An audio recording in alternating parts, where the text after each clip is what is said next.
Follow गर्नुपर्छ।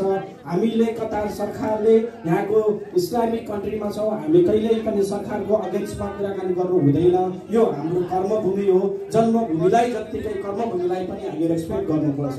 कहिलेकाहीँ सामाजिक सञ्जालमा हामी फलानु डिस्को भन्छौँ, प्लिज हामी नितान्त नेपाली हौँ, हामी श्रमिक हौँ हो। हामीले आएर कहिलेकाहीँ कोही व्यवसाय होला, कोही खेलाडी होला, त्यो आफ्नो ठाउँमा कुरा छ, हामीले सपोर्ट गर्नुपर्छ।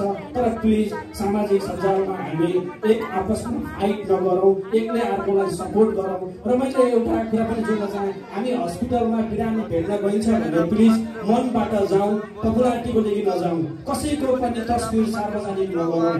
किनभने उसको परिवारमा बिरामी सुतेर आइसियु भएको मान्छेलाई पनि सन्चै छ भनिएको हुन्छ, तर कतिपय मान्छेले हामीले टक्क गएको छ, सार्वजनिक गरेको छ, त्यसले त्यो घर परिवारमा के बित्छ त्यस्ता कुराहरूलाई पनि मनन गरौँ।